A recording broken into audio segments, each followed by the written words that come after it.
guys, I'm BP, and today we're doing a new project. I'm not going to bore you with a bunch of details. I'm just going to jump right in. This is the Kraken Ecosphere. This is a really cool looking bottle. You can find stuff like this at thrift stores and different places. It's a really great bottle. I took the label off, obviously, but I left this on here because it's metal, a little harder to remove, but it looks cool. I like it. It says Kraken. This is the Kraken Ecosphere. We're going to jump right in.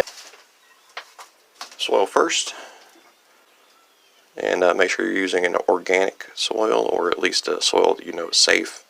I like to use a cheap compost, but you want to create like an angle. Now this will go down when we wet it too. This will look a little better, but you want to create an angle. Alright guys, now we're going to add just a little bit of water, and we don't want to add a lot and make stuff float around. You know, we're just adding a little bit to help clear up that little dirt mess in the front there. We can get a better light on that. See? It's a little better. You still got that nice incline. Always pick which side's the back of the tank, and then you can better work with your plants. Right. Now next up we have pool filter sand, which is like a heavy sand, very grainy, very large. Looks a lot like beach sand. Same thing, you want to just get your sand to follow your angle you were setting up, something like that. We're going to add a little water just to clean up that front part and see what she looks like. Try to cascade it down the walls of the container while you're doing it. And there you go. But just to throw something in there, I've got a piece of driftwood here.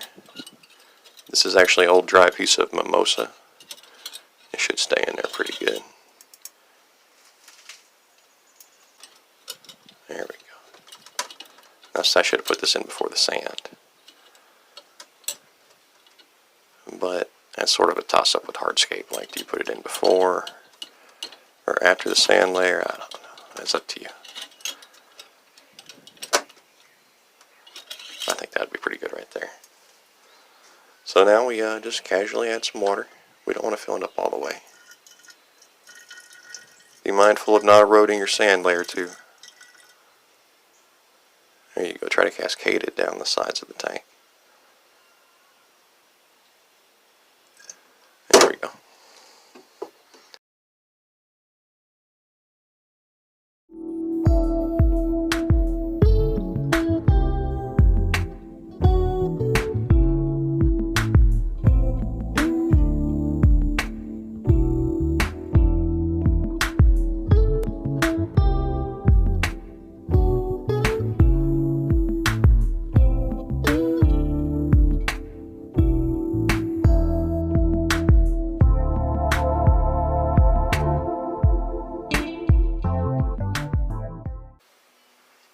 Still a little cloudy in there, but just a very simple little lean back scape. Little plants in the foreground, a couple plants in the background. I believe I've added some snail eggs in with those plants. Can't be 100% sure, but I'm willing to bet that there's some in there. But I remembered just then that we specifically went out collecting in the wild for this aquarium, for this Ecosphere. So once again, this isn't the best jar for viewing, this thing. This is just one of my collection containers. But as you can see here, it is chock full of duckweed. If I can get it in the light. A sort of blue-green duckweed, which could just be something to do with the nutrients in that water. And this is just the worst possible container to film. But yeah guys, I know for a fact that there are tons of bugs in there. That's why we collected that. So what we're going to do, just going to take our pipette, our homemade pipette here. We're going to scoop up a whole bunch of this stuff and squirt it right into our Ecosphere. We want creatures, eggs, plants. Now normally you would never just take wild samples and add them to an aquarium, but this is an Ecosphere. This is different. Now some of this water is a little dirty too, so it'll make things a little difficult for them to be seen for a few days.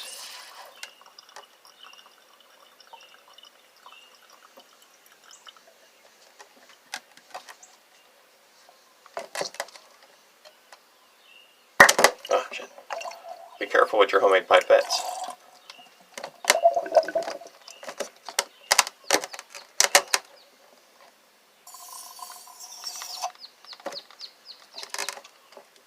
I am purposely trying to stir things up in there. So I want those creatures to be mobile. I want them in the water column.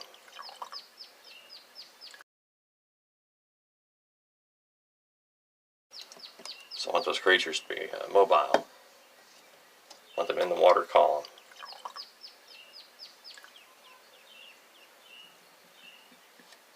Alright.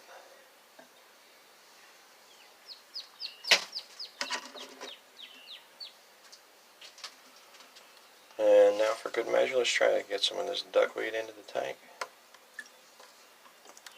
Alright, we have to wash our pipette, of course. And let's add some of our water that we know is good, clean water here. Let me step back a little bit so y'all can see what I'm doing.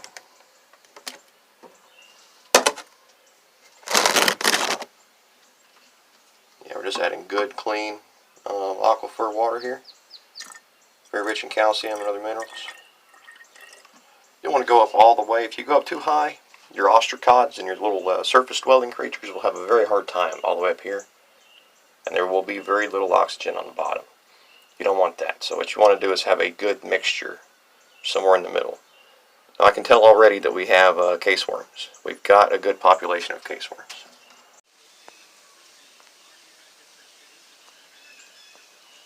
Well, there she is.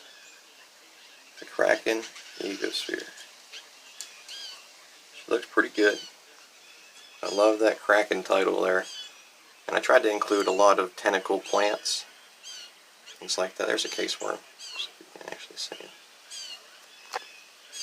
But yeah, I intentionally included plants that were vaguely tentacle-like. That guppy grass I showed you, they might not look like much to start with. They're very small. But when given a better... Hang on. Those guppy grass plants that I showed you, they might not look like much. But when given a better chance and better nutrients, they do pretty well.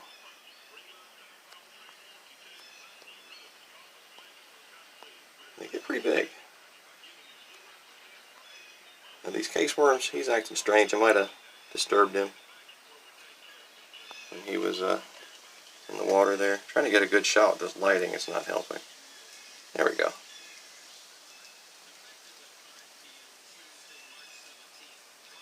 Yeah, you see, he's just like a little worm dude with a shell on his back.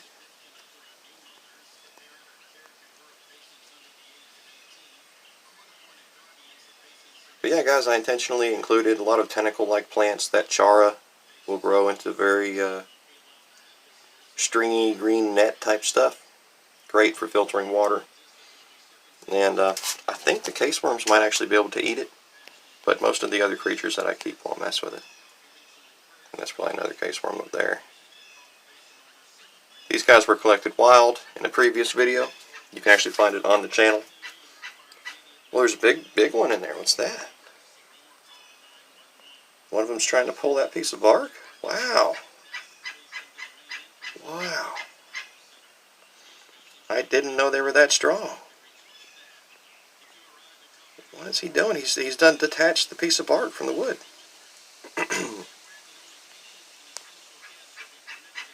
Well, I didn't expect to see anything like that. Look at that. Wow. Those are mimosa sticks that I included. I see something else over here. Some kind of strange little bug guy, but he's too hard to see. I do love this jar, and I expect it to last a very long time. The container looks good, and we already have a bunch of life inside from those wild samples. That's why I call this the bucket ponds method. I intentionally build a world in which these small creatures can live and thrive. You know, that they're in there, it's already cycled. You know, the tank's ready for them, the plants are ready for them, they're ready for all that stuff. To me, that's beautiful. You know, if you just throw some stuff in a container and lock the lid tight, you're basically torturing a bunch of invertebrates. You're like, ooh, I wonder if they'll live or what will happen. You're like, yeah, I guess that's kind of cool, but at the same time, you're torturing these poor little creatures for no reason. It's very malicious. Or you could build them a nice world that they'll want to live in, that they'll breed in. You could leave the lid off if you wanted to, but because this is a true ecosphere, this will stay sealed. And I want y'all to watch as these things grow. Let me show you in 2 years from now. I'm not just messing with you. I know what I'm doing. You know, I've developed this system here. The bucket ponds, BP, Ecosphere method. Soil, sand, hardscape, plants, water, wild plants, wild specimens. That way you have your plants that you know will work. You have wild plants that might work. You have your specimens, your animals. You know, if you breed and culture things like ostracods and things, you'll know how to handle them and what they need. But by including wild samples, you're doubling your chances. You know, if you made a mistake, something else might take really well to that container. So just one more walkthrough. It's soil, sand, hardscape, plants, a little bit of your good water, and then about half as much of wild water. And that was enough to kickstart a very strong caseworm population. They're really mobile.